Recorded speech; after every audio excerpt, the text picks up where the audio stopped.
going glass them up. So get these fools on my side. Let's just hope they're fast enough. So don't be the one to die tonight. Hello again, YouTube! This is Dr.Kendo, and I am back with Pokémon Red. So this Pokémon Red commentary, I definitely want to face Brock. I know that, well, I received a comment on my last commentary episode for Pokémon. Somebody was basically kind of griping, in essence. I guess they were just sort of complaining with how much I grind and, do all this bumping and grinding and stuff. Just that, it seems like I am training more than I need to. My kind of, I guess, explanation, I think that everybody does, deserve, and, I owe an explanation to everybody that's watching. I am training kind of overly prepared, overtraining, I guess, because... First of all, I don't want kind of any slip-ups on YouTube here. Sure, the rage is fun, and, you kind of already saw, like, when I was facing that Sandshrew, oh, and Mrs. Kendo, level 12, I forgot. The whole reason that we were doing this, actually, kind of with what I'm talking about, is that I wanted Mrs. Kendo to learn the Confusion attack, because we'll be facing Brock soon, and because I have Charmander as my starter, he's basically going to be the weakest starter against Brock, so you guys have heard me say it a million times, if you had Bulbasaur or Squirtle as your starter, you'd have no problem against Brock right now. But at this point, Charmander is, I bet that he could actually do really good at kind of just a higher level and stuff, but the Onix, I think, is level 14. We'll see. So I would rather have Kendo at least, match that, or have another Pokemon go up against them instead, and so that's what I'm doing with Mrs. Kendo. She's got Confusion now, so that is the goal that I was trying to reach kind of in the last episode. That's why the last one was like a whole bunch of grinding and stuff. But just going back to that original point and everything with my overtraining and whatnot, is even when I was battling that Sandshrew, and that I think it was 2 commentaries ago on number 6, and remember that nothing happened. It kept that Sandshrew actually defeated one of my Pokemon, and so even with the overtraining and stuff like that, quote unquote overtraining, I guess it's up to you whether I need to do this or not. But the reason that I am training so much is because it still was a formidable opponent against me, so it's not like I'm just doing this and gonna breeze right through everything. It's actually still, I think, just about the level that I need to be. So I just don't really want any slip-ups on YouTube. The occasional one is fine, but I kind of want to have all my stuff together, and let everybody know that I know what I'm doing here with Pokemon. I really take a lot of pride in, knowing a lot about the Generation 1 Pokemon, at least. So I like to, I guess, know what I'm doing and have, a handle on things. So that's kind of reason number 1, but also I want to give everybody some airtime. I'm naming all of my Pokemon after you guys, my subscribers. So I kind of just want everybody to have kind of, I want everybody to be at somewhat of an equal playing field. I know it's not going to be completely equal, as I've said many times, but I want you guys, to all be represented and stuff. So that is why I am doing it this way. I'm kind of overtraining, but the moment that we have been training for is finally here. The long-awaited moment. Here we go. We're going to face Brock. He is, of course, I don't know who doesn't know about Brock and everything, but his specialty is rock types. And there was somebody who I was friends with back in the day who said that Brock was one of the most useless cartoon characters on the show. And I always thought that was crazy because Brock is not only is he kind of a knowledge base and everything, and he's a Pokemon breeder, but he actually, provided a lot of comedic relief to the show with how he would always chase women and stuff like that, and they would always turn him down. And he provided a lot of insight to Ash, who's kind of an idiot when it comes to the Pokemon world. Ash doesn't know a whole lot, and so Brock actually provided a lot of that insight. Brock also, of course, helped, vanquish Team Rocket a few times and stuff, so overall, I would say that Brock was completely not a useless character. I think...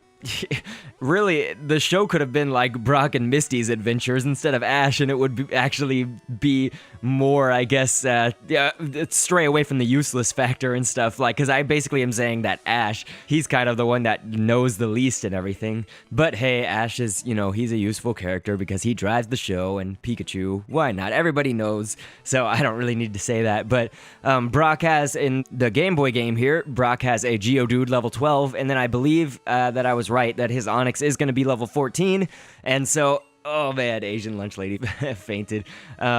I'm just kind of softening up his Geodude right now, so that's why you saw some Tail Whip, some Leer, and stuff like that. I don't want Mrs. Kendo to take much damage, if any damage, and he just keeps defense curling, so that's why now we've got Mrs. Kendo out, and oh, critical hit, yeah! And so Chipsta got some experience, that's great. Chipsta learned Horn Attack, that's awesome. So Mrs. Kendo having no problem, I guess, with Brock here and everything, so that's good. Again, going back to everything, just kind of the original point, I am sorry if you, I guess, feel badly about the way that I do things and stuff, the way that I play, if it is just annoying for you or something like that. Can Pikachu... Oh yeah, Pikachu, you can't even Thunder Wave. I was actually trying to get a Thunder Wave off, and you can't even Thunder Wave against a, Rock-type Pokemon, because I guess just no electric attack is going to make it through. I had actually forgotten that. I thought that Thunder Wave was one of the moves that could breach it. But anyway, one thing about Dr. Kendo commentaries, I'll just say this right now, is that if you're not familiar with the series and any of my other commentaries, I do like to answer questions from my viewers and subscribers. And so the one that we actually have today comes from Champ0181. And so he asks, if you could make your own Pokemon, what would it be? Like name, type, or the look of it, like a bird, turtle, fish, color, size, anything. He said, put as much or as little detail into it as you want. Now, my initial thought and kind of just what I would like to see is obviously a dog-type Pokemon, because dogs are my favorite animal. I don't know why I said obviously, you guys don't know that, but dogs are my favorite animals. And the problem is here that dog Pokemon are widely represented in the series. There are tons of dog Pokemon. I know that with everything past Generation 1, there are many more dogs, I think, introduced into the series.